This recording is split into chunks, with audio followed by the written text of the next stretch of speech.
Okay. No, wait. Okay, no. Well, no. Okay, my turn. How come you never see an elephant hiding in the trees? You give up?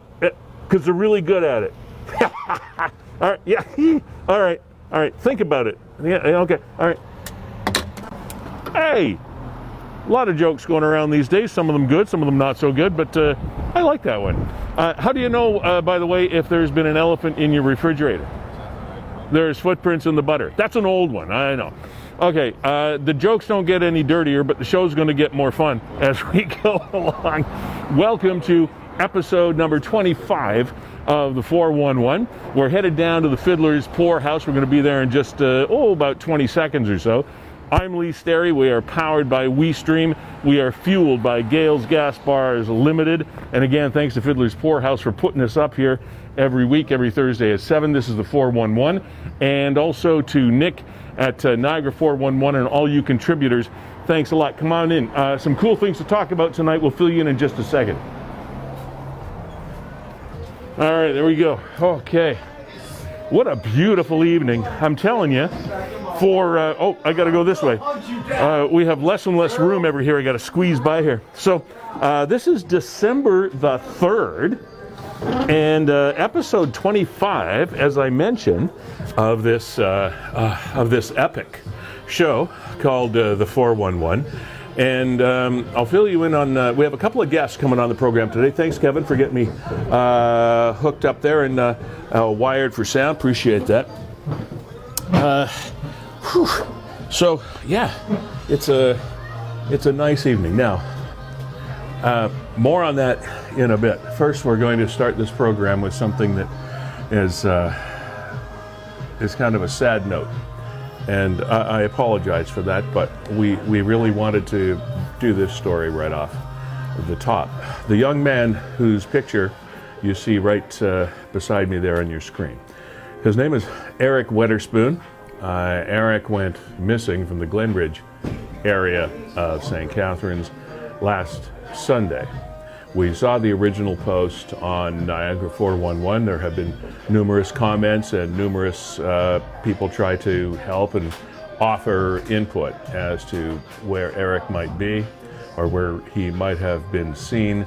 And as a matter of fact, as recently as this afternoon, I reached out through Facebook and other avenues to the Weatherspoon family, Janice Weatherspoon in particular, and I did not hear back, and that's okay, because, well, it's okay anyway, but as we found out just before showtime tonight, terribly sad news, as that post says. Thoughts and prayers are with Eric's family and friends during this very difficult time.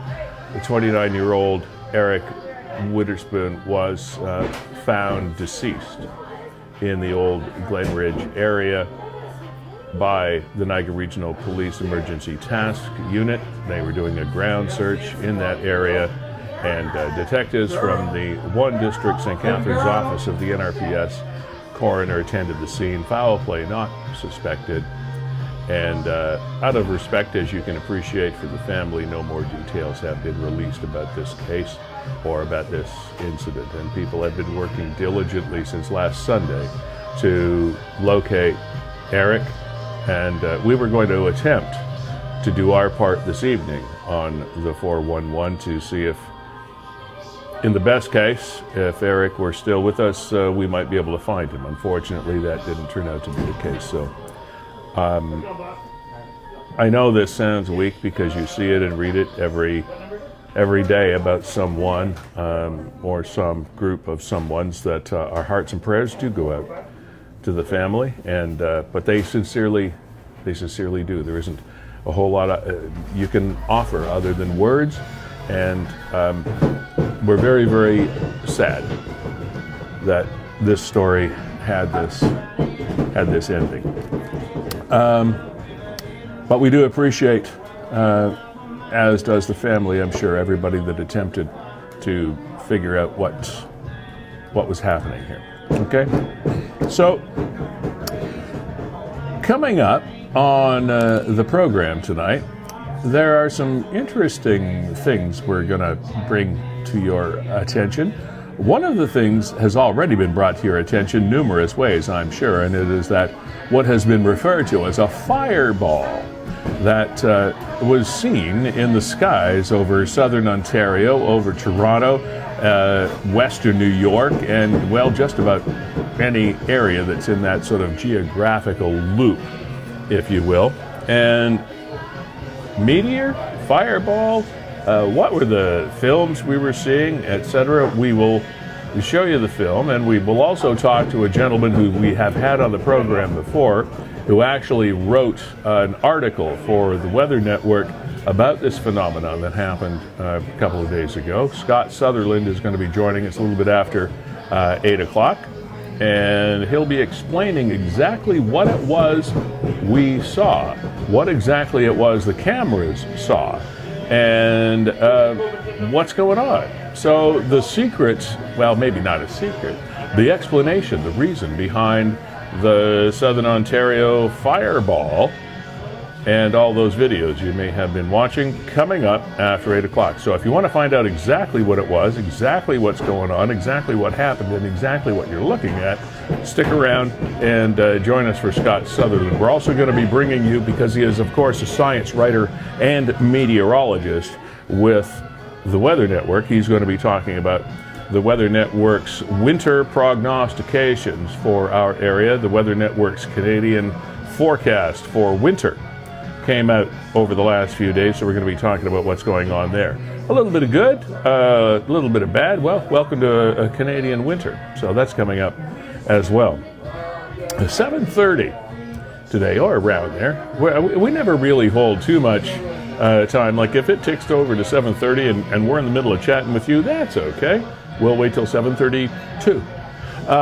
Louise Ware-Armstrong, this young lady that you see on your screen right now doing this video, she has her own YouTube channel, and it's rather an interesting focus. The focus is a UK resident recently moved to St. Catharines, and about a year ago, I guess it was, wasn't it, Kevin? Something like that? Yeah, about a year, Lee. Yeah. So Louise has made a new career, or lifestyle, if you will, out of preparing videos mainly focused on helping UK people understand transitions between the United Kingdom and Canada, including her experiences in Canada. Great lady, and she's a local who is trying to sort of, if you will, build bridges and hands across the water between the UK and Canada. So it's going to be kind of interesting. I'm really looking forward to asking her some questions. She's from a place called Weston-super-Mare. It's on the west coast of southern England, about on a parallel with London, and pretty much Mare meaning sea in France. It is going to be really interesting, so that we can talk to her about what her experiences were in England, what is happening with her in Ontario, and just kind of talk to somebody that's been there, done that, now been here, done that. One of the things that I wanted to ask you, and by the way, Kevin Jack is our executive producer. He, of course, from WeeStreem Niagara, the technology behind this program, and often we share our experiences and sort of bounce things off each other. But you can, by all means, join the fray here. All you have to do is come onto the feed and click on the link, and we'll get you into our green room in our Zoom window, and then we'll transfer you through the process, and Kevin will get you on the line here, and we can talk about your perspectives on things we are talking about, or you can bring up something totally new, or if you have a story that you think should be told about something that happened to you or somebody that you know here in Niagara. This is your show. This is your live stream, and it is live. It is in the moment. So click in. Don't be shy. And if you already have a Zoom account, by the way, all you have to do is call that Zoom number 905-411-0411, and that will also click you right through to to where we are. And you will always take the priority, unless we're in the middle of a guest, and then we'll just ask you to wait until that's finished, and we'll get you in here. Again, I want to thank our sponsor, Gales Gas Bars Limited. They have been fueling this program since its beginning, and they are still doing so, as they have fueled Niagara for the last 50 and probably for the next 50 or more years. So we thank them for their sponsorship here. Also, WeeStreem, which is Kevin Jack's company, along with his partner Brandon Schramm.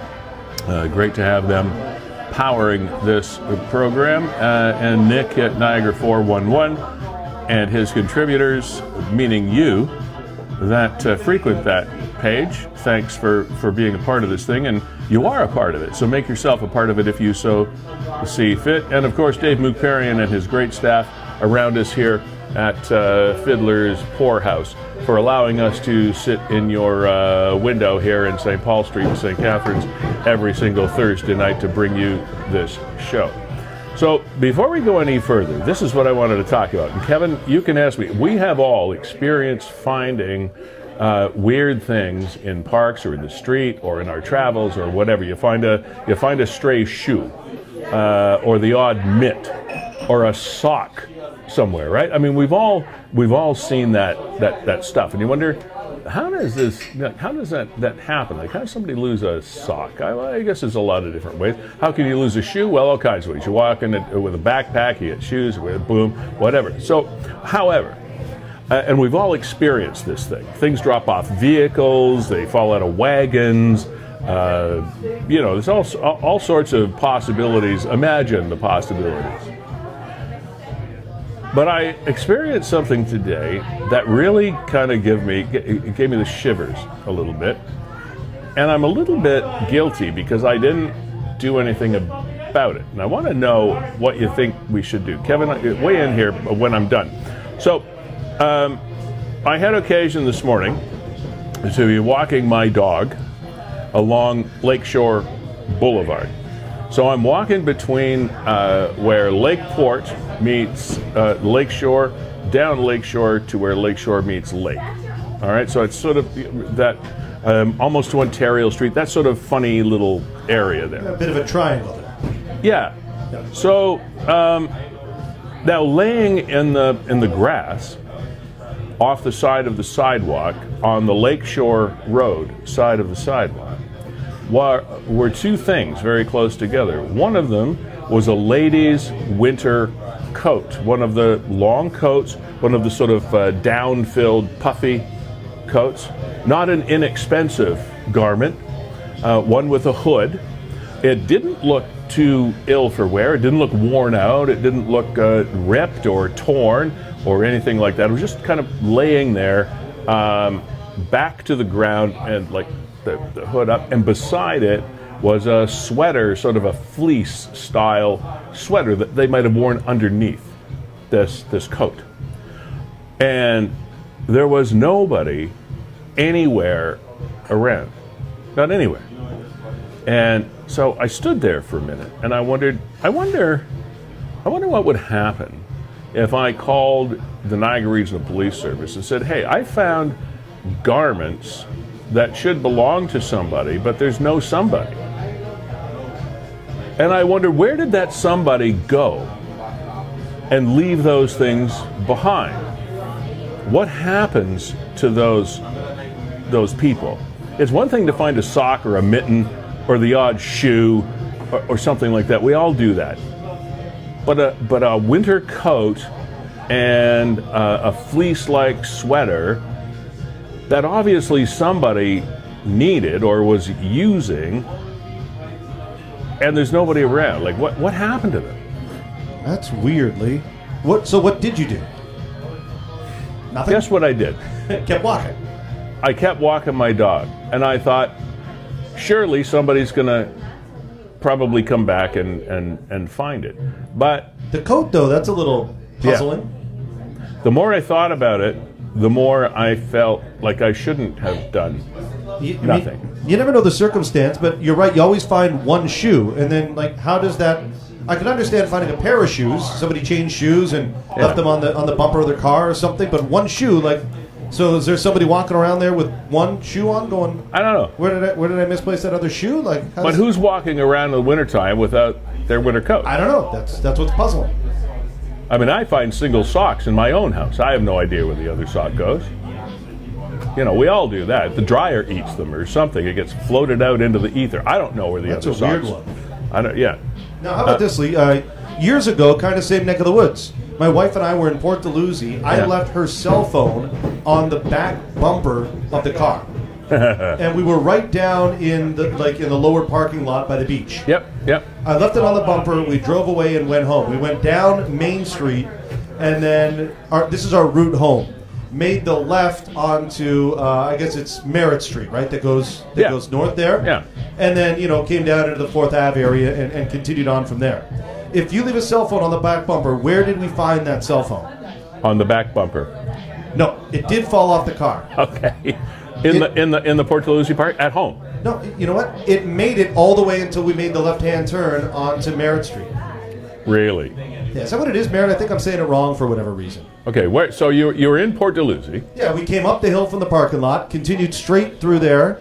Up the hill, like up to Main Street? Yeah, up to Main Street, then continued and you took straight. Off. Yeah. Straight, Up towards the highway. By the Henley Grandstand, we went, right through, I'll say toward downtown Port Dalhousie. Covert Farms, up that way. Yeah, and then made a left there on, is it Maryville? Right, it brings you down into 4th Ave. Yeah, anyway, it stayed on the back bumper until we made that left turn, and that's where it took off. Isn't that wild? It was really weird. Really weird. I was surprised how long it stayed on there.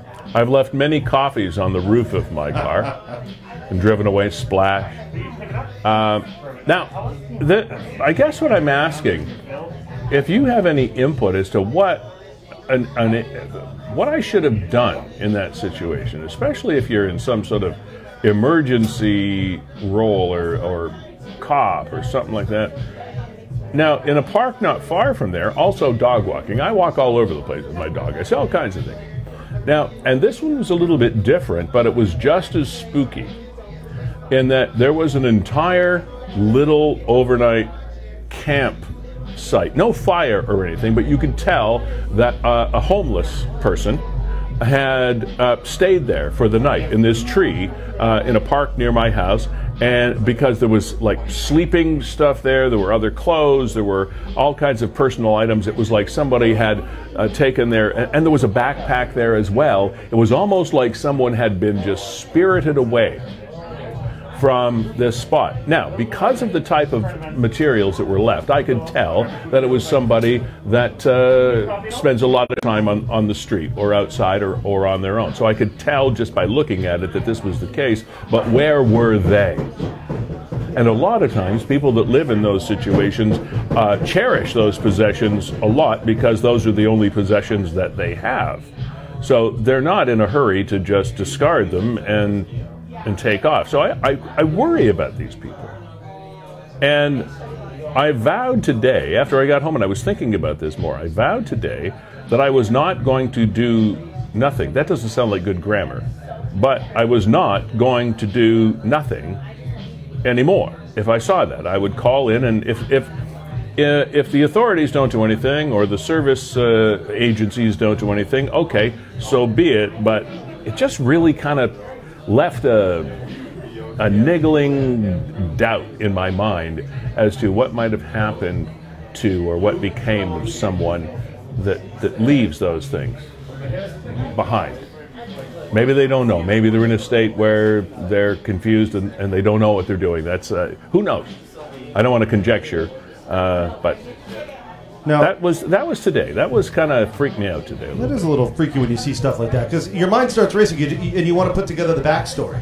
That's what I was trying to do. Right? Trying to figure out what led to this. I was looking at this. It was like writing a TV script, I guess, for like a show called Law and Order. Boom, boom.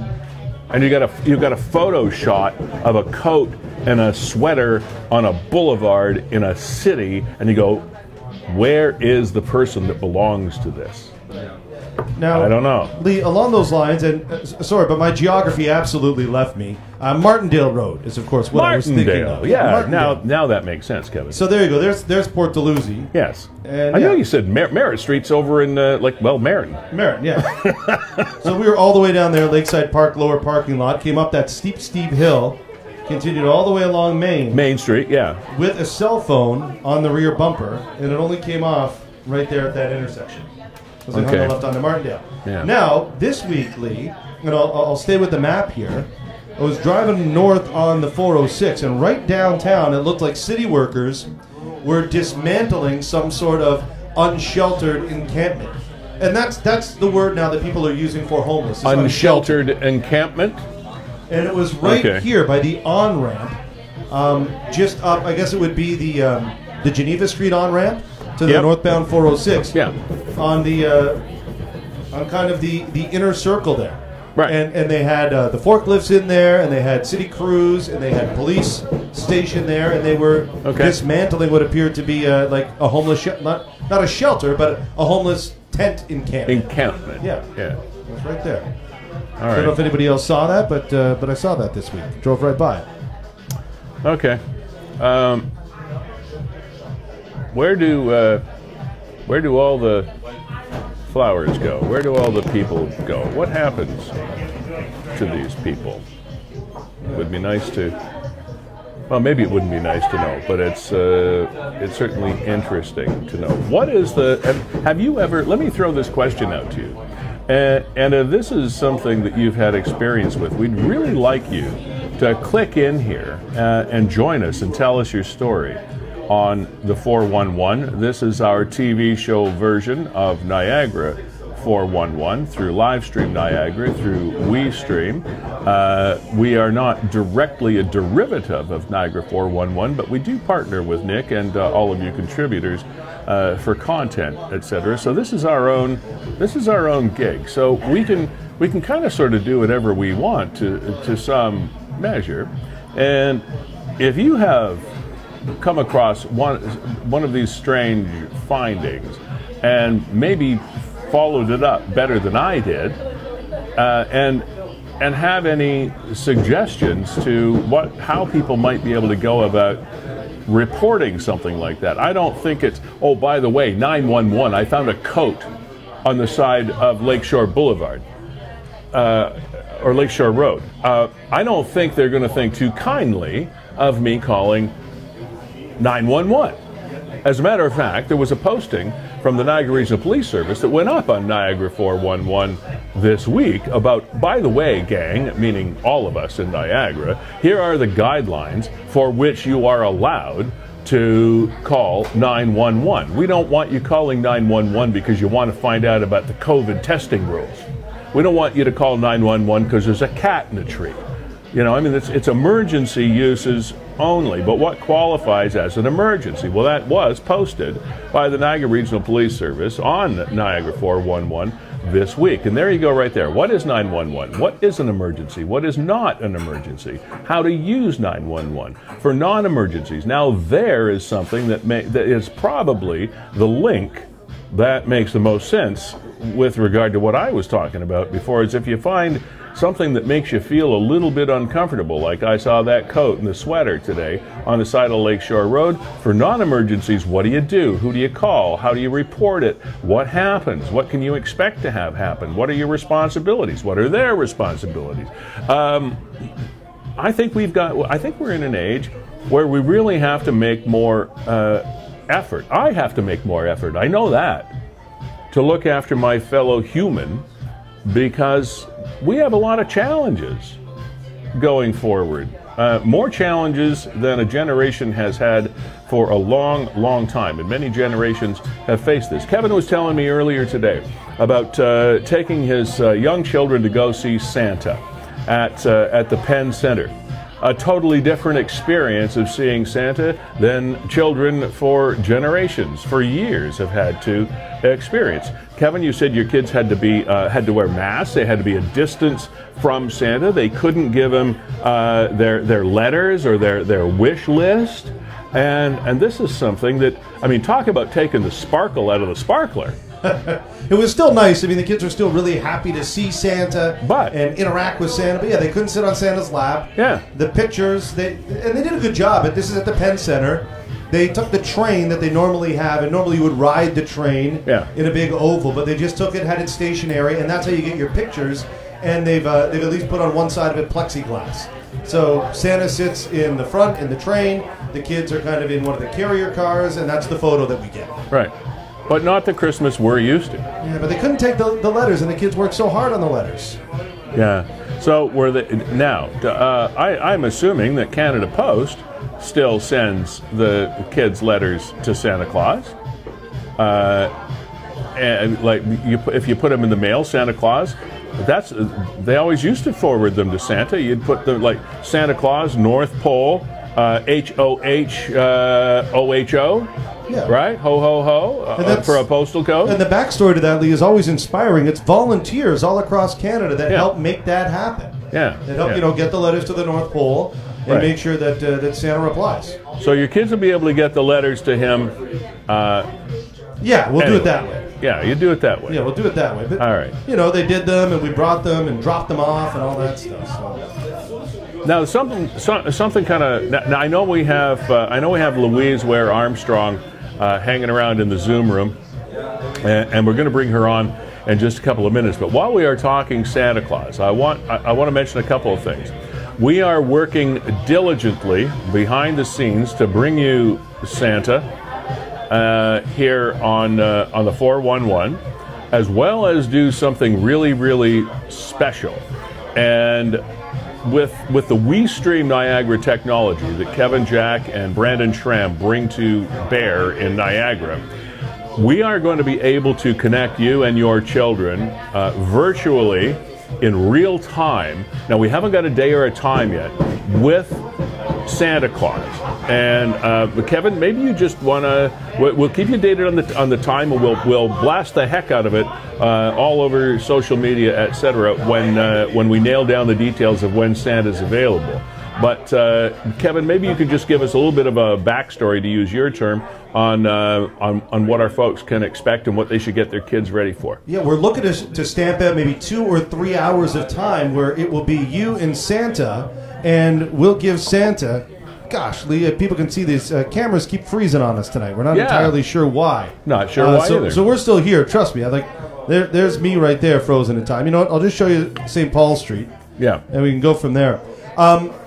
So we want to give you that virtual Santa experience. So you can hop in a Zoom room, but we'll put a TV right next to Santa, make the set all look nice, so that you will kind of be right there with Santa in the most virtual way. Indeed. So that's what we're trying to do. It's going to be like you're sitting on his lap, right in front of your computer, and just like really up close and personal with Santa. And we were actually talking to Santa today. Oh, he's so busy. I mean, you think about everything that he has to deal with the whole COVID thing. He's got to sanitize before he goes. He's got to make sure that that the reindeer are all muzzled properly, so they've got the whole mask thing going on. Now, when you leave cookies and milk and all that kind of stuff for Santa and the reindeer, maybe you should sort of wrap it in plastic or something. I mean, there's a lot of things that a guy in Santa's position has to think about. So exactly. So we're trying to carve out some time with him, but that's our plan. We want to bring it to Niagara. We want to bring it to Niagara 411. We're going to do it absolutely free of charge. We're coordinating with the elves and everybody up at the North Pole. You're not going to have to pay for it. Yeah, just to make sure, and we'll open the door to everybody. And we're hoping, Lee, that we're so wildly successful that maybe we'll do another session. But you mentioned Santa's so busy. He's got so many kids around the world to tend to, but that's our plan and our hope right now. So and we'll pop him in here to one of our 411 editions too on a Thursday evening in the near future. Thursdays aren't super busy for Santa. They're usually kind of like hot chocolate nights for him, but we'll try to carve some time out for Santa here. Now, Louise Ware-Armstrong is a young lady from England, Weston-super-Mare. I want her to describe that place to me, but I'm going to go out on a limb here and say it's about almost the same latitude as London and South England on the west coast. and she's with us now. Louise, am I right or wrong about that? It's very different to London. It's about a 3.5-hour drive, which is really far for us. Yeah, but it's on the same latitude, though, right? Yeah. It's a direct straight line. All right, so it's still in the south of London, sort of a spit from Wales. It is near Wales, yes. Right. Okay, so I've got you pegged. So now you have a fascinating YouTube site. Some of the titles of the YouTube videos that you've done are what documents you need to get into Canada, step by step on a guide how to get IEC, empty house tour. I wish I knew this before moving to Canada. So first of all, I want to do a before and after, if you would. Thank you for joining us, by the way. What were you doing in England? What inspired you to, sorry, three-part question. What inspired you to move to Canada?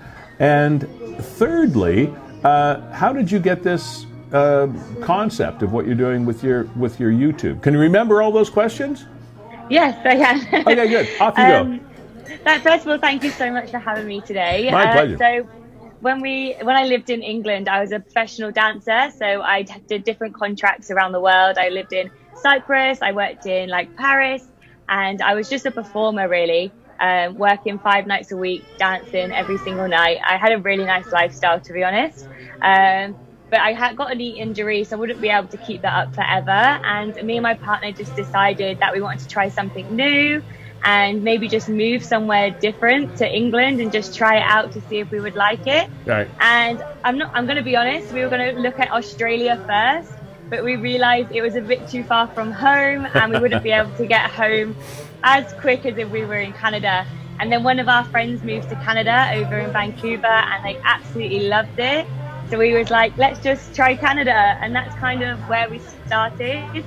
And then I came up with the idea of YouTube just because I was doing it with all my dancing. And then I never really found any information on moving to Canada.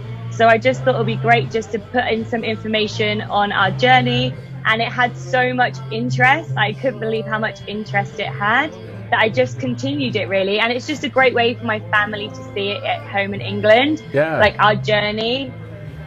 Your YouTube site says right now, and it may have grown since I checked this out last, says that you've got about 2,000 subscribers, which is pretty good by YouTube standards these days. So you have quite the following. Yeah, I'm really, really blessed. Obviously, I'm still very, very small. It took me a year to grow that many, so it's gone quite quick, to be honest. I'm very blessed with it, but I'm going to keep it going because everyone's just saying how much they love it, and it's a great way for my family to see what I'm up to here as well. Now, when I did a little bit of research into doing this interview, I saw some really fascinating photos of you as a dancer. There was one picture in particular I saw looked like you were doing one of those massive productions at Bally's in Las Vegas or something, like one of the showgirl type costumes, etc. Is that just what sort of dancing did you do? Oh, I wish I worked in Las Vegas, but no, yeah. I did all sorts of dancing, like ballet and tap and musical theatre. I just kind of did it all, but in that costume that you were on about, yeah, it was very much like a showgirl kind of dancing. I worked in Cyprus for 3 years as a kind of showgirl, and it was the most amazing experience ever. You had a great time. Oh yeah, and the weather was beautiful. It's like 40 degrees every day, including Christmas Day. Oh, now you're making us jealous. But you're here. But now you're here in St. Catharines with the rest of us. I can understand you picking Canada. Why St. Catharines? So I get this question every single day from my subscribers. And oh, sorry, to be honest, I didn't mean to be boring. No. My answer is boring, so I hate giving this answer. But to be honest, we wanted to live in between Toronto and obviously Niagara Falls. And we kind of just picked a point and we said we'll put a base there and we'll go explore all the little towns. And when we came in December 26th, we got an Airbnb in St. Catharines. And every time we went out to look at other places, we just kept coming back to St. Catharines. Like, we just absolutely love it. It's got everything we need. It's got shopping malls and supermarkets. It's not too busy, but it's not too quiet. And it's just perfect for us. And we absolutely love it here. Now, how does this compare with the size of the community that you lived in? I'm very interested in this Weston Super Mare. Now, mare is a word that usually means sea, so you're very close to the water, right? Yes, it is a seaside town and also known as like a farmer town. It's got loads of farmers, and it's a very small place. No one ever knows where it is. I would say actually it's a bit smaller than St. Catharines. It's definitely a lot more busier here, but I do like that though. I like being busy. I don't like being in the countryside and being all quiet. That's not for me. So now, do you have what we call here in Canada a day job, or is this social media environment and platform what you do? No, I do have a day job. I would get too bored being at home every day. So I have a full-time job. I was very, very fortunate. As soon as I moved to the country, 7 days later, I got a job interview and I got a job straight away. I was very, very fortunate. I know people do struggle when they first move to a new country, but I was very fortunate. Well, good for you. And I'm assuming that that is continuing with these COVID conditions that we have. Yes, I am very fortunate in that way that it's in retail, so we're still going strong. Let me ask you about your experiences on other levels. I don't intend to necessarily turn this into a political discussion, but there are so many similarities between our country, the United Kingdom, well, all countries of the world right now with regard to what is happening. And I know you've been here about a year, so is that right, about a year? Yeah, we moved on December 26th. All right. Last year. So this whole COVID thing hadn't happened before you left, so it's kind of hard to compare the two. But your lifestyle in England, even though it was a smaller community, how do you compare it to the lifestyle of the average person here in Canada? You've been able to have both experiences. How would you compare the two? I didn't like just a working environment. Yeah, as opposed to just your life in general. Yeah, over here it's definitely more laid back, 100% more laid back, and I don't know how to explain it. I just feel everyone's so chilled and just enjoys life as much as England is just go, go, go all the time, and it's really hard to put into words, but that's all I can say is that you guys are just so chilled and relaxed, so friendly, and you're just so welcoming as well. Like, there's so many different cultures here, and that's one of the things I love about Canada, is that you're just also welcoming, and yeah, it's definitely more chilled. Well, that's nice of you to say. It's we accept the compliment with open arms. When I was doing some talk radio, I happened to talk with a young lady that I know it's not anywhere where you are, but she lived in the Cotswolds, and they were. This was around the time that Brexit was a big, big debate, and they were waiting for the referendum to happen, etc. And emotions rang very, very high in a lot of areas, probably most of the country. What was your experience living in your area of the country when going through that whole Brexit debate?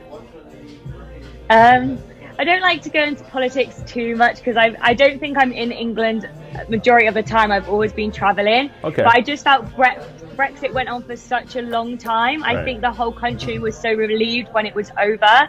And I think at some point, no one really minded what way they were going. They just couldn't wait for it to be over because it was just an ongoing thing for such a long time, and that was just the conversational topic for many years. If you understand what I'm saying. I do. I totally understand what you're saying. And I know you're not running for politics, so that's okay. I don't expect to get you to. I'm just what I'm trying to ask is the fact that we have a tendency in other countries, Canada in particular, because we are so closely connected emotionally as well as politically and historically with the United Kingdom, that it's always wonderful to get the perspective of a citizen that is from that country, because often we don't have an opportunity to interact. So that's kind of why I'm putting you on the spot with these questions. I hope you don't mind. No, not at all. So what do you think of the Crown? As in the TV show, or who's wearing the crown? No, the crown itself. Of course, the TV show. Yeah, I'm gonna hide my head here and say it's on my watch list, and I haven't watched it yet. No, I know. Not any of it. No, it's actually one of my next series. I've been addicted to Stranger Things, I'm not gonna lie. So I'm on a different series right now. Okay. But I am getting round to it because a lot of people at my work say that they like it. So I do need to get round to watching it. Okay, well, the season 4 is the one that just was released, and there is all sorts of the daily papers in the UK covering this, because once we get into the more recent events of the royal family, they're touching a few nerves. So, Louise, yeah. your mission now. I'm giving you a mission now. Okay. Okay. Your mission, as soon as you get through with your Stranger Things thing, well, maybe you can multitask. I don't know, but your mission is to start binge watching The Crown and do regular reports as an English citizen. Well, you're still an English citizen, right? Yes, I am. Yeah. Okay. All right. So I want you to become our regular British-born correspondent on The Crown. Okay? Okay, I can do that. Will you do that? Yeah, I can create a few videos on it. There's no time frame. It could be a year. I don't care. There's no time frame, no stress, no pressure. But it's causing a lot of conversation. So, you know, I think you're probably, with the YouTube channel and the whole thing, you're perfect for this. No, definitely. I'll give it a watch and maybe create a few videos on it. Yeah. So what is the most popular YouTube channel? You've had some very useful things. Like, people, I'm sure, have asked themselves serious questions. What is entailed? What do I need to know if I want to relocate from the United Kingdom to Canada? Because a lot of people have probably asked themselves that question. My wife was born in London. Her family came over in 1964. And so they had a lot of things to deal with at the time. My father-in-law had a job with General Motors here in St. Catharines, which was why he was able to bring his family over. So there are a lot of dynamics at play here. So what's the most important questions you get asked when it comes to that whole topic, if you will? I think the number one question I get, like, on a daily basis is all about money. So, like, how is it over in Canada compared to the UK, like, expenses wise, of how much it is to rent a place, how much the minimum wage is. And I think that's what people are most scared about the move.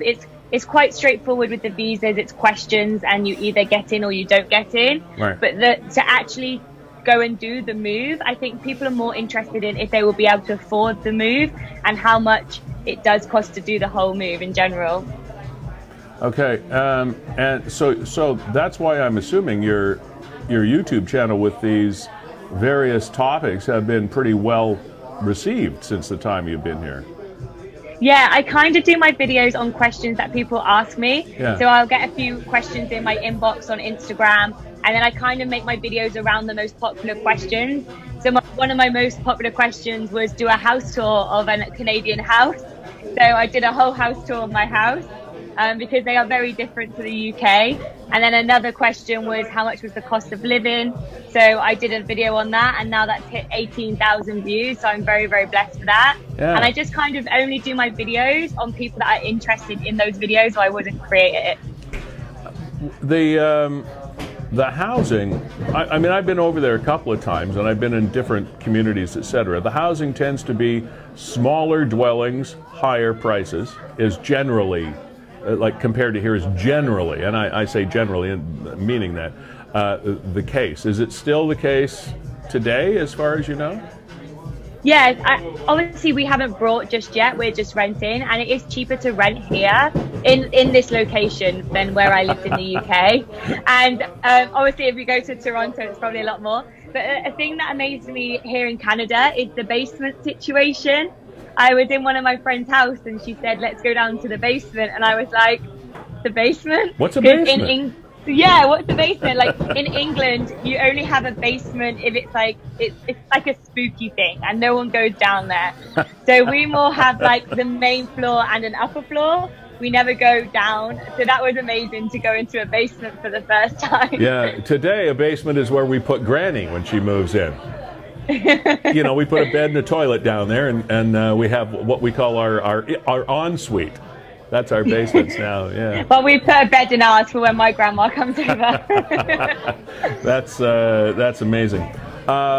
Louise, it's been an absolute pleasure. I'm glad you're enjoying living here. And what has been the highlight so far? You've been here almost a year now, December 26th. That was quite an interesting time to come, like right at Christmas time. So that's fast approaching.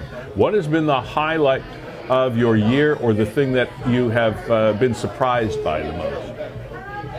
Oh, that's a hard question, because I've come over on a weird year. I haven't been able to venture out as much as you could probably imagine as I like to. Yeah. But I think definitely the outdoor side of it, like all of the waterfalls have been absolutely amazing. I've tried to see all of them, like Bulls Falls, Deku Falls. Like I absolutely love how outdoorsy it is here. And I think the most amazing thing that I've had here is I've already made such an amazing friendship group, which I can't believe. Everyone's just been so friendly and so lovely. And yeah, every day there's something new. I think, like learning to drive on this side of the road, that was an amazing thing to do. Are you driving now? Yes, but I'm not driving in the snow. I will not drive in the snow. All right. Well, if you do get snow tires, you'll be all right. Louise Ware-Armstrong, an absolute joy, and I do hope you sort of keep us on your list of must-talk-tos over the next little while. Don't forget about your mission now, because I know people will want to get your take on what's happening with the Royals. Are you a Coronation Street watcher or not so much? Yes, I did watch it in the UK. My grandma's like a #1 supporter. She's been to the set and everything, but I'm not one of those loyal ones. No, well, my wife is. She makes me watch it like every day. So, you know, we have to do the Corey thing. Have yourself a wonderful week, of what is left of it, and a super weekend. And do come back and talk to us soon. You're an absolute joy. Thank you, Louise. Thank you so much for having me. Thank you. Have a lovely evening. All right, love. Take care. Thank you. Bye. Isn't that lovely? Wonderful, wonderful people. Thanks for tracking her down, Kevin. We were chatting about her earlier. I'm so pleased that we were able to make that connection. Yeah, I just came across her. You know what? I was looking for YouTube videos on St. Catharines, just for whatever reason, just killing some time. I said, hey, let's see what's out there on St. Catharines. Yeah. Came across her video. I'm like, oh, this is interesting. And then in the video, she was talking about the top 5 places that she has found in St. Catharines / Niagara. Found the backstory. Goes, oh my gosh, it is interesting to find out why somebody in the UK not only decides to move to Canada, but picks St. Catharines. Pick St. Catharines. Yeah. She's great. And you know what? Those English accents, you endear yourself to Canadians instantly with those. Absolutely. The English and the Aussies. If there is such a thing as reincarnation, and I was going to come back as some sort of other male of the species, well, even female of the species for that matter, I would have either an English accent or an Australian accent. The Australian accents just kill. You know, I mean, they just love these guys. It's just like, oh, women, well, some guys too, but I would just melt at the sound of the accent. It's like, oh my. I think I'd go South African. Huh? I'd go South African. No, I love the accent, but people can never pinpoint it. They either think it's British or they think it's Australian. I know. You have to have a very sensitive ear to pick up on the South African accent. I'm pretty good with accents because of the business I've been in over the years. It's sort of filtered a lot of it through. But the South African is one that has very, very subtle nuances to it. You pick up one every now and then. You say, okay, it's not, because you want to say it's. And then there's also very, very subtle differences between New Zealand and Australia. So my uncle was from Auckland, New Zealand, and well, that was a whole different sack of hammers. The only thing that bothers me, I'd say, Lee, with the Australian, is it seems to me that you have to say no worries all the time. No worries. No worries. Like I wasn't worried, but now I am. Yeah, no worries. I had nothing to be worried about. No worries. I mean, a lot of times, we come across young touring Australians and their servers. Yeah. And, oh my gosh, every single time they come to the table, it's no worries, no worries, no worries. No worries. Right. No worries. But that brings up another thing. Why can't people say thank you anymore? As opposed to no problem. No problem. Thank you very much for delivering my food. No problem. How about you're welcome? Thank you for opening the door. No problem. It's like, should it have been a problem? Like, are you really putting yourself out? Like, was it really a problem? And you're just saying, well, that's not really a problem. How about just a thank you? If you're going to do that bit, you have to shake your fist at the sky. Do you? Or I could bring you in a cane or something like that. Get off my lawn. No problem. All right. Okay. But hey, I started it with the no worries, so I brought us down You that started path. it. I set you up. I just picked up the thread. Yeah, I set you up. Yeah, But I would encourage people to go check out Louise's YouTube channel. She's got some cool stuff in there, and a lot of it is in and around St. Catharines in Niagara. Yeah. So, It is. Yeah, it's cool. cool. I was just thinking about, my Facebook page reminded me of places I was 3 years ago or 2 years ago or 1 year. You know how they do that? Remember when we could go places? This is where I was. Oh, nice. I'm wearing this. This is my anniversary T-shirt from Palm Springs. That's 2017. And it just so happened that I was driving back to Ventura, California, where I have relatives, from Palm Springs. And you may remember 2017 as one of the years that California burned. Isn't that 2017 through 2019? Yeah, well, that was one of the big times of the period that I was there, is when it was burning. And actually, I thought they were going to arrest my wife and I, because we had been in Ojai, California, and then Santa Paula, and both those towns burned right after we were there. So I'm a little bit concerned that they might still be chasing us. But it never happened. But that beautiful desert area, Palm Springs, that's why I'm wearing the anniversary T-shirt here. That's nice. All right, so there were a couple of things that happened. Now we're awaiting Scott Sutherland. We're going to bring. He's going to click in about 8 o'clock or so, and we're going to be talking about a couple of things, but mainly the so-called fireball that appeared over, well, all of southern Ontario, really, but the videos that we saw of it looked like it was actually soaring, scooting, whatever, shooting over the CN Tower in Toronto. There was this big flash. And we had a video or two somewhere, did we not, Kevin? Yeah, I'm just working on pulling that one up. So, and there were hundreds and hundreds of comments that showed up on social media when this thing was seen in the sky. Comments as far away as southwestern New York, and you can imagine the sky is a big place over Toronto, and if you look up from a long way away, you can see these things.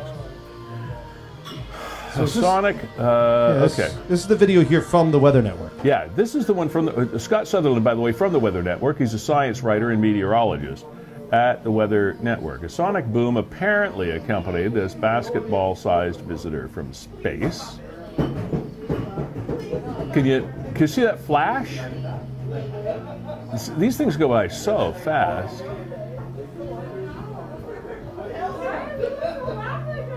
Yeah, okay. And here, just secondly, I'll pull up the... yeah, I'm just trying to get a beat on it myself. I'll pull up the one from the CN Tower, but again, it just kind of looks like, I don't know if I would call it a flare or something. I mean... Yeah. But Scott's got it figured out. Scott actually is a writer of a series of articles, and on a section of the Weather Network called Out of This World. So if you go to the Weather Network and you look at the different things on their menu and you see Out of This World, these are the articles that Scott writes, and they are science-based articles for the Weather Network. Also a meteorologist, of course. Now, this was from Blog.to, this particular one. A massive fireball lit up the sky over parts of the United States and Canada earlier today, Wednesday. Check out this footage that was caught from their Earth cams in Toronto. Could it be a meteor? And again, it's just, you know, these things happen so fast. And this is the one that I was interested in. Watch there. See the flash? That's the one that was the most, in my mind, it looked like one of those Armageddon shots from Hollywood, where it just goes, phew. But I don't think that's what it was, and I don't want to steal Scott's thunder, pardon the pun, but he has figured out exactly what all of this stuff is, and why we saw it the way we saw it, and he's going to be here in just a few minutes to talk to us. Do you want to get to Scott just right now? I mean, while we're on the topic? Is he with us? Yeah, sure, here we go. Well, okay. There's our man, Scott Sutherland, science writer and meteorologist with the Weather Network. My friend, how are you today? I'm doing well, Lee. How are you? I'm great. Thank you very much for asking. Good. All the better for your inquiry. And you know, never a week goes by that I could be really sarcastic and say I look for a reason not to talk to you, but I can't find one.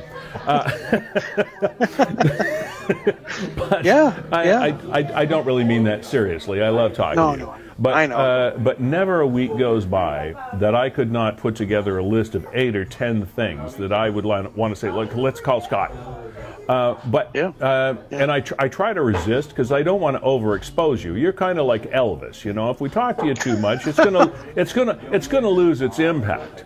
So yeah, okay, I get that. Yeah, all right. Yeah. So, but this one is something, especially since you wrote an article about it. You'll be happy to know I do research what you write. And this was this. Well, you know what we're talking about. Do you see what just happened to his camera there, Lee? What? You see what just happened to Scott's camera? No, I wasn't watching this. Was that a solar flare or something? Was that a meteorite? What's going on? Even Scott doesn't know what's going on. Like that? Okay. Here, I'll do it. I'll do it again. Oh. All right. Oh my goodness! Hunker down, hide under the desk. Make fun of me. Make fun of me. Okay, fine. Put on your masks and make fun of me.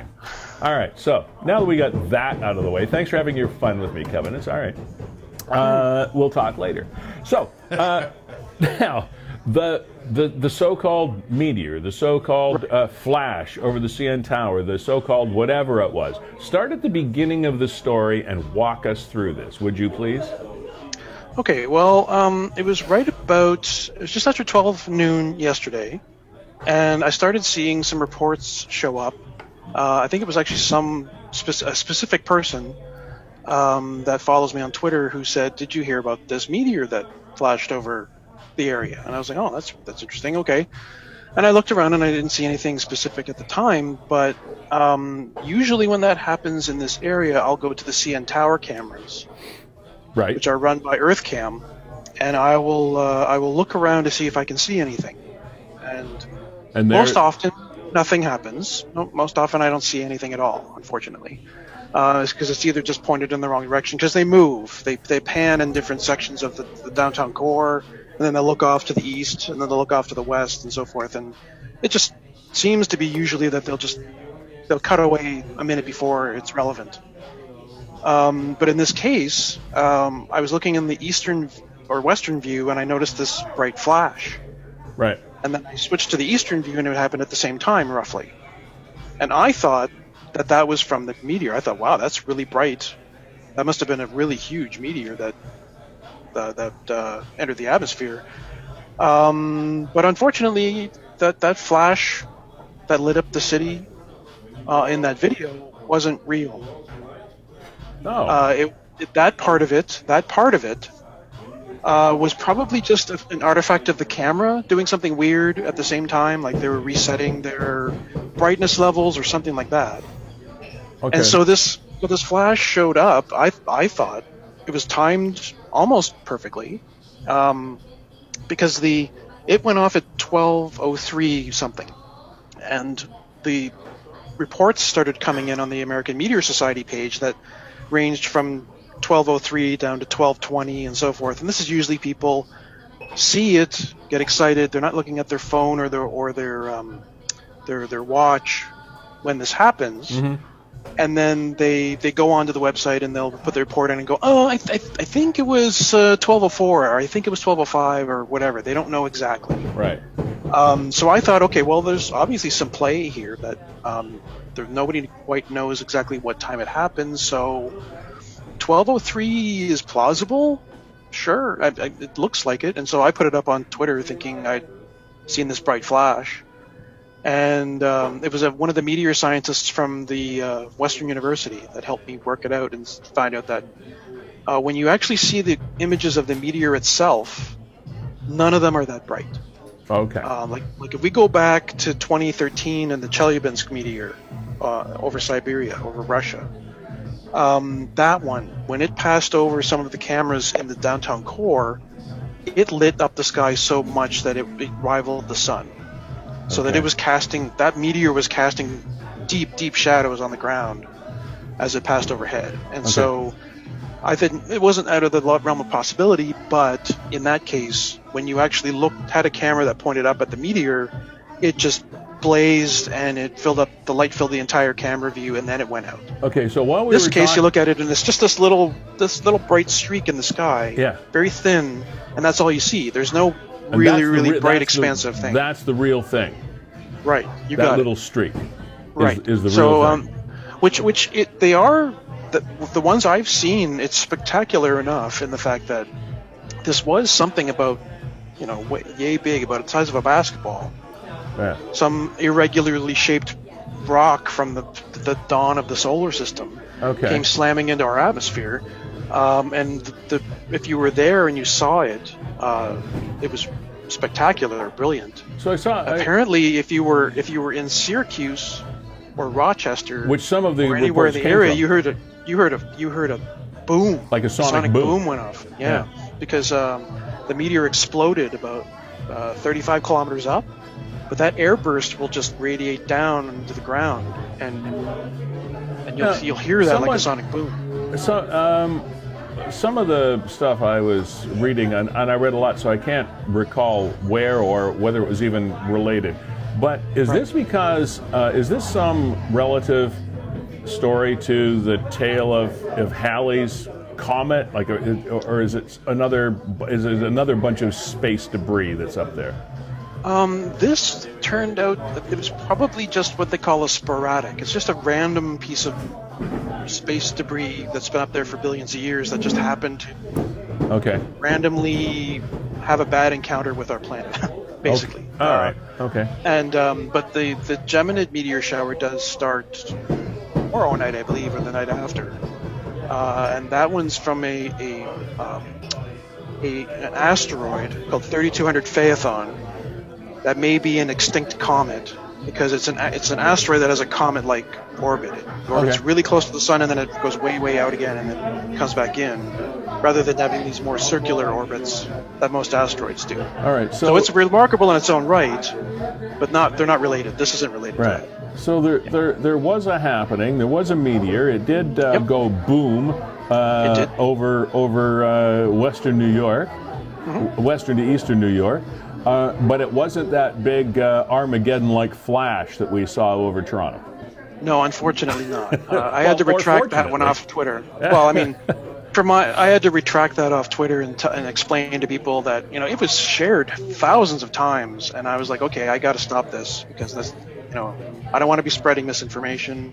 Well, so I took it down and I put it up again as a screen capture and explained, okay, this is wrong. Sorry, That's cool.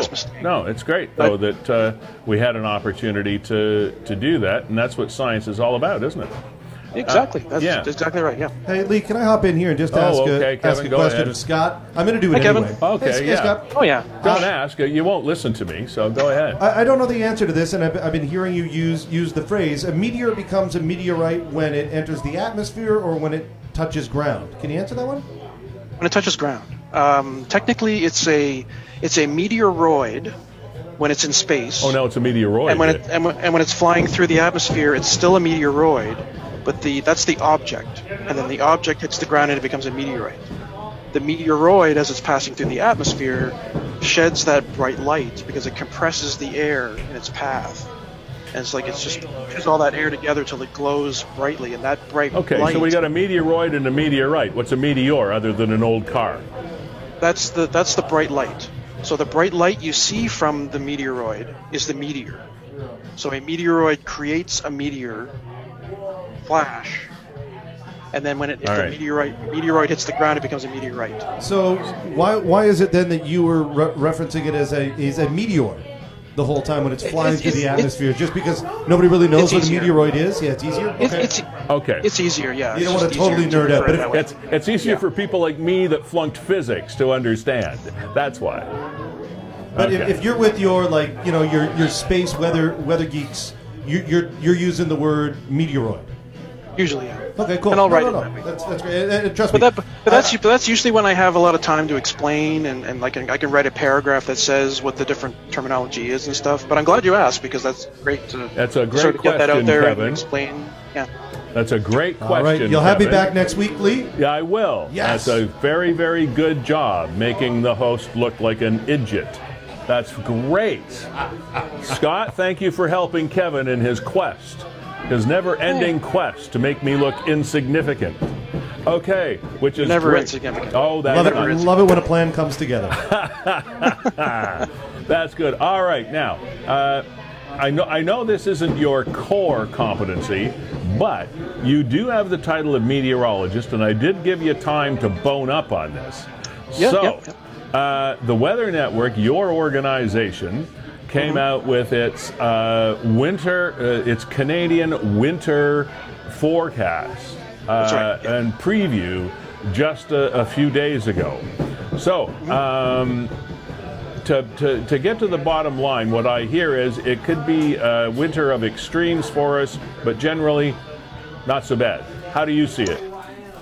Yeah, pretty much. I mean, it's projected to be warmer than usual, based on all the large, the La Nina down in the Pacific and whatever's going on in the Atlantic and so forth. All that's going to combine together to probably make this a somewhat warmer winter than usual. Okay. Now we're not talking like 10 degrees warmer probably, but once in a while, probably we'll get up to that point. They did mention that we could see some record temperatures on some days. So we'll have to watch for that. But that's one of the things that's going to go along with that, though, is that we're going to see probably a wetter winter as well. And that could be rain, it could be more snow, a combination of the two, maybe an ice storm. I don't know. When we get these warmer than normal winters, things get a little dicey sometimes, with especially with the ice storm probabilities. So okay, now here's the big Christmas question that you always get. So don't give me the eye roll. I'm going to ask you the question anyway. People want to know always if there's going to be a white Christmas. What's the Weather Network calling? I won't put it all on you. I'll put it on your whole network. What's the network calling for? Actually, I don't know if we've put out something for Christmas yet, because it's still 3 weeks away now. Spoken like a true meteorologist. Yeah, but we can't do anything that fine-tuned that far out. Okay. So, but we can come back to that in maybe 2 weeks. Yeah, maybe just 3. like how about the 24th? Yeah, I can do that. Okay. Hey, Lee, I'm going to hop in again. Oh, go. Oh, gosh. All right, not that guy again. All right. So let me ask you this. My kind of rule of thumb is if I want to know if it's going to snow tomorrow, and that's what brought it up, right? Is you're looking ahead to December 25th. I consider 3 days out to be a fairly accurate forecast. I envision 7 days out to be a bit of a rough estimate. And anything beyond that is an educated guess. It could change almost 180. What is it actually from your perspective as a weather professional? Yeah. Do you have a sure thing ever? You're pretty close there, Kevin. That's pretty much how they do it, because anything, say, 4 days out, maybe 3 or 4 days out, usually doesn't have a person looking at that information. It's usually just the computers handling it. The computer modeling and so forth, which is still pretty good, but it's mostly just used as like a gauge for, is it going to get warmer or is it going to get cooler? Yeah, that's what I've noticed. Kind of trends coming. Yeah, trends. Like, are we going to see any disturbances coming? Are we watching anything? Because usually that's just the meteorologist wants to look at that and see how that's going to develop. And then when it gets closer, like 3 days, 2 days, that's when we start to intervene and say, okay, well, it's not handling it quite right, and this model's handling it better than this one, and they'll start playing around with it and make it a lot better just by having the human interaction with the models. In the interest to try to help you dig out of your own hole and help out the whole meteorological industry and computers, etc., we here in Niagara do live in a very unique microclimate kind of area, as the wine growers in this area will attest. We have 2 of the major Great Lakes to the north and south of us. We have the Niagara Escarpment that runs all the way from here up through the Grey Bruce Peninsula, and all kinds of different wind patterns that fly all over the place. So on any given day, carnage could be happening outside Toronto, and down here it's it's like Palm Spring. Yeah. Or vice versa. So I would imagine it's pretty difficult to do weather forecasting in an area like ours where there's so many different topographical elements at play. Well, that's when the human element comes into it, because the forecasters, several of the forecasters at the Weather Network live in the Niagara region, or at least close to it, and so they're intimately familiar with the weather and how it happens there, and they know the challenges that are involved with it. So that's when they can take over and say, okay, the computer's not handling this part properly. Okay. Here's my experience, and I can fill in that information. And then, it might be 20, 30 years before the computers really catch up and are able to do it without us. Okay. Because just the amount of data that we deal with is staggering. Oh, I'm sure it is. Yeah. So, but yeah, it is a very unique area to forecast from. All right, Scott, as always, it is a pleasure. I appreciate you coming clean on the meteoroid.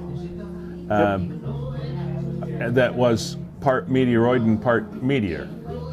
Right. But it didn't become a meteorite because it blew up.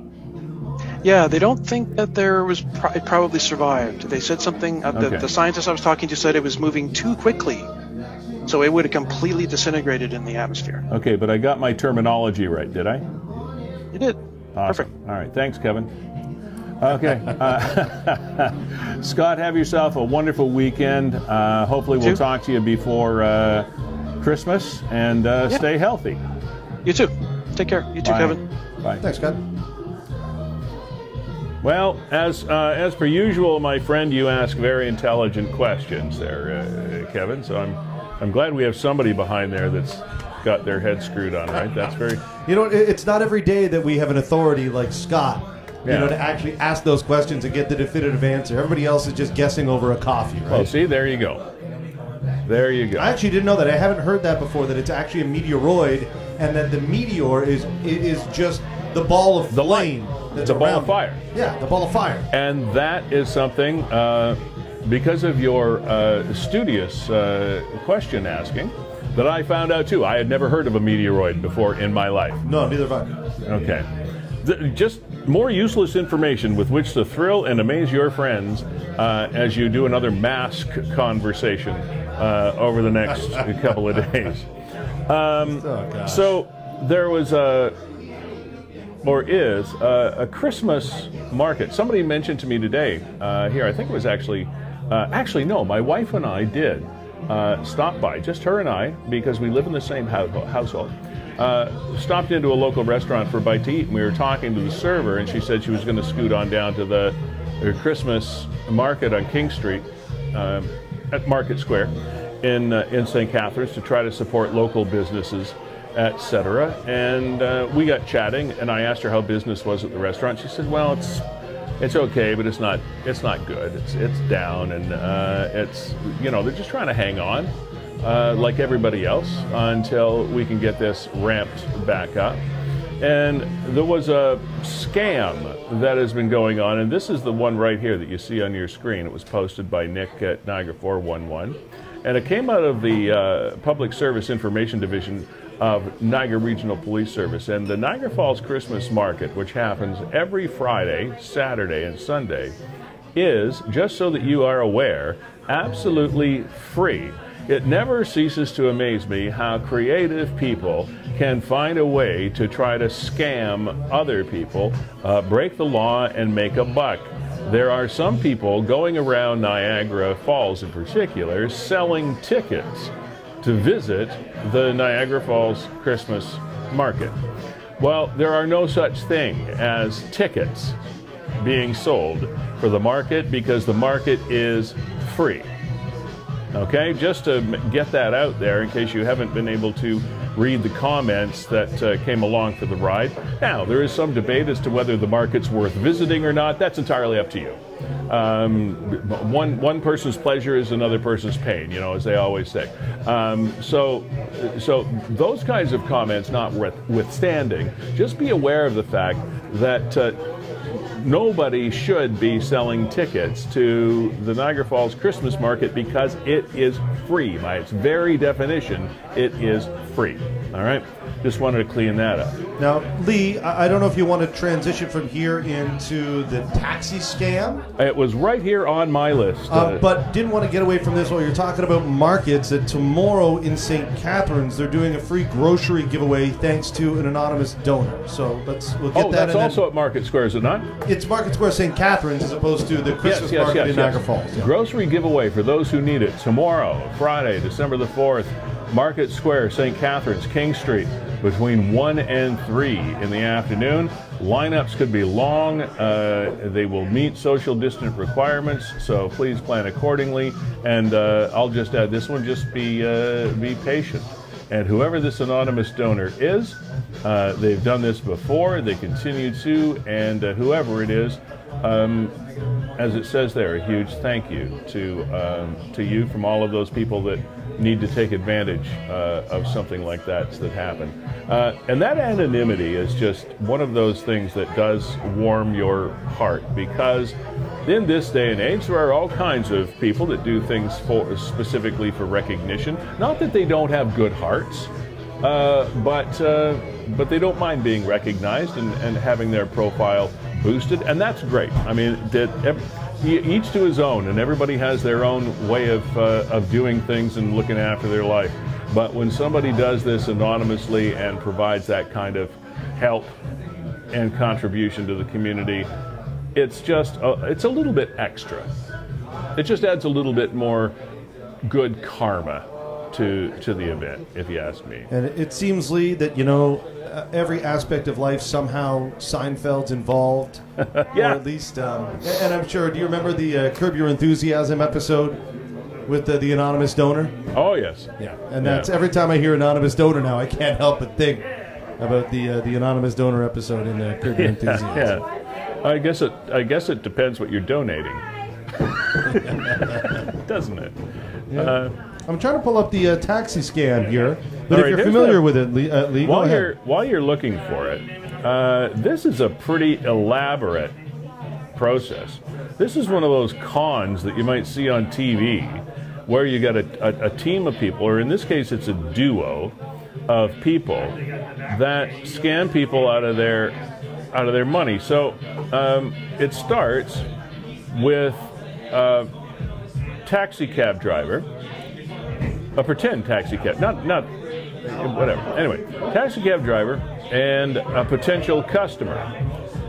As I understand it, this taxi driver and the customer are having a conversation, a bit of a debate as to how the visitor, the rider, is going to be paying for his bill.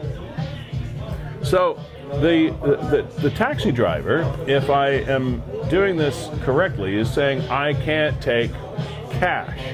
Is that what he's doing? Right. Yeah. So and I'm assuming maybe under the guise of COVID? Yeah, because of the COVID thing, I can't take cash. So he is expecting to be paid in credit or debit.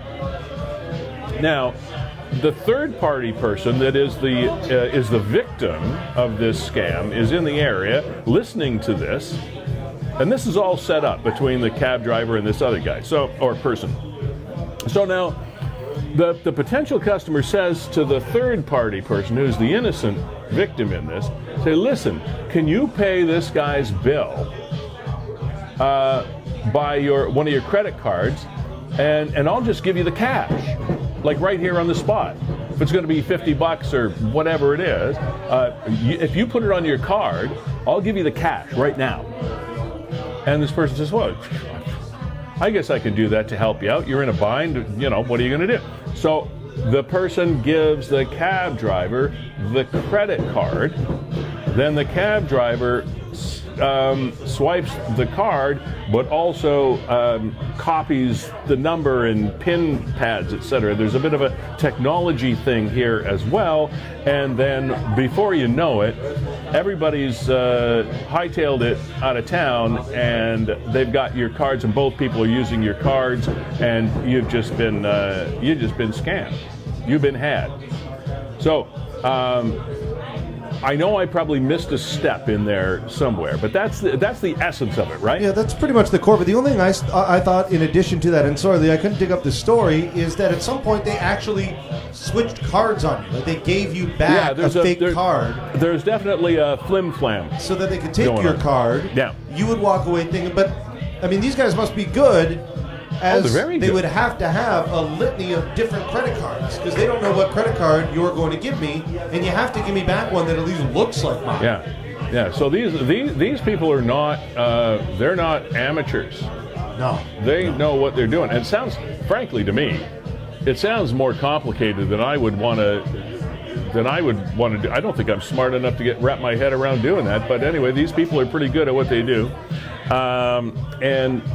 If you are ever, the point is, if you are ever in a situation where you see a cabbie in a conversation with a potential client that does not want to pay by credit card, just walk away. That's regardless of how it works. Forget how it works. Just if you hear this kind of a conversation going on, walk away, because you are the target. Yeah, but interestingly, Lee, is that we talked to Louise there last hour, who just moved here from the UK. Yeah. And she says one thing that is noticeable about Canadians, it's how nice we are and how welcoming we are. Yeah. And how quickly we are to lend a helping hand. We also have jails that have a lot of people in them. So, those two things may be a little bit counterconductive, but those two polar opposites do actually exist. Yes, we're nice people, but we're also probably pretty nice lawbreakers too. At the end of the day. Thank you for your money, ma'am. Have Merry Christmas. So there you go. Sinkhole. Anybody fall into the sinkhole? What'd you call me? Ontario Street in St. Catharines. What'd you call me, Lee? It's sinkhole. I spelled it wrong, okay? I left the L out. Sinkhole. Yeah, there it is. So that's on Ontario Street, just south of the Queen Elizabeth overpass. Now, as sinkholes go, we've seen huge sinkholes in other cities where buses fall in, but that's going to do some damage anyway. I think there was a van in that one when they finally discovered that it had given way, and that's got to be a bit of a shock when that thing gives way. So now they have it repaired now, do they, Kevin? I think so. Yeah. I think they got this that is back now. Monday, Tuesday. Yeah. Well, hopefully you didn't find yourself sunk in the hole, but if you did, I hope you have a good insurance company and they'll get that figured out for you. Kevin, every week here, we play ourselves out with a song, and I know you're going to tell me what that's going to be in a minute, but before we get there, I want to once again reach out to all of our partners on this show.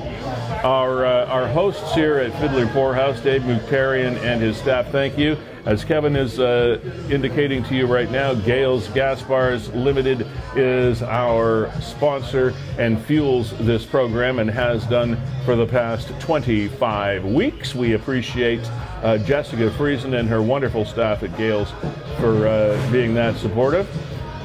Kevin's, are you wearing your WeeStreem shirt? Yes, sir, always. Okay, there you go. WeeStream Niagara, Kevin Jack, Brandon Schramm. You still haven't given me one of those masks. Are they like at some sort of premium or what? Oh, yeah, absolutely. All right. You got to do, I mean, we've only done 25 shows, Lee. You got to do another 25 before you get a mask. 50 shows, and the only one I get is a used one. We'll wash it. So thank you to WeeStream for doing this. Nick at Niagara 411, thank you very much. Lee Sterry of LeeSterryVoice.com, thank you for doing this. You're welcome. And Kevin, so who's our singer, songstress, whatever tonight? We're going to play Revive the Rose, which is a local band. We're going to do what? Revive the Rose. Okay. Local kind of, I would say, rock and roll, if not hard rock band. Okay. The song we're playing is called Bar Down. Bar Down. You'll see the video here in a minute as we take you out of the show. Okay. Not only was it kind of the official anthem for the Niagara Ice Dogs a couple of years ago, it started to get, I'll say, airplay or what have you, at Toronto Maple Leaf games at the ACC or the Scotiabank Centre, and now it's been picked up by EA Games. It's going to be included as part of the soundtrack for, I think, NHL 21 when that comes out. So a hugely successful song for Revive the Rose, a local band. We'll play the official video for it, which is filmed inside the Niagara Ice Dogs change room, which is just a stone's throw from here. I mean, you can almost see the Meridian Center. The pathway just across the street. Before you do that, I have to ask you this. We have a minute, right? Yeah. All right. When you were talking about the Ice Dogs and whatnot, it reminded me of one of the biggest stories for those of us of a certain generation when the Sky Dome went up in Toronto, and we've had for those many years since the 70s of the Sky Dome and the CN Tower, that sort of postcard skyline. Did you say the 70s? And it wasn't it? Well, the CN Tower 70s. Sky Dome was 90s. 90s. Okay. Maybe late 80s. Okay. Yeah. Okay. Maybe late 80s. I'm starting to lose it. I don't know. Anyway. Yeah. Okay. Where I'm going with this, of course, is the fact that it was announced this week that they're going to knock the dome down. They call it Rogers Center. I can't bring myself to call it Rogers Center. I'm sorry. It's always the Dome to me. Yeah. Nothing against Rogers. I couldn't care less. But it's always the Dome to me. And they're going to knock it down. And with the proposal being to put up all sorts of like hotels and hires apartments and a brand new ballpark. It said, now it's a ballpark. It was never that great a ballpark. But it was definitely a destination event to go to that place. It was, Kevin, you're a sports guy. This is why I want to ask you, what was your reaction when you heard this week that they were going to knock it down? It's about time. It's a little overdue, to be honest. Oh, really? Okay. Well, you know what? It came on right on the heels of a bit of a change in the way that we were going to spectator facilities. Yeah. And I think it started with like the Astrodome, right? So we're going to build this big monolith, and it is going to house basketball games, hockey games, soccer games, concerts, do everything in one facility. And shortly thereafter, we got away from that. I thought it was the Superdome in New Orleans that was one of the Maybe first. It was the Superdome. Yeah, it was all kind of part of that generation. And shortly after that, they got away from that to more specific facilities that had a more of an intimate feel to it. Yeah. And as a result, the Sky Dome ended up being a poor baseball diamond, a poor basketball venue, a poor concert venue, a poor seldom used hockey venue, but it looked and good. A poor football field. It looked good. It looked good from the outside, and it had the retractable roof. And I don't blame anybody, because at the time, it was absolutely leading edge. State of the art, yeah. You know what? It served its purpose, and it's time to go. And it is right there near the lake. You know, I still loved Exhibition Stadium back in the day, even though it had those old metal seats that your butt stuck to in the cold weather. But it was just talk about the end of an era. When that comes down, a lot of postcards that have been sent out will be absolutely worthless. Now, the whole skyline's going to be changed. Yeah, forever. Yep. Anyway, big story this week for me. Anyway, a lot of old, and I mean old, fans. Kevin Jack, thank you for producing this program. An excellent job as per usual. We thank Scott Sutherland for being with us. Louise Ware-Armstrong, an absolute privilege and a joy to have you on the show. And we shall now play you off the stage Have yourselves a fabulous week and weekend, and we'll catch you next week. I'm Lee Sterry. Good night.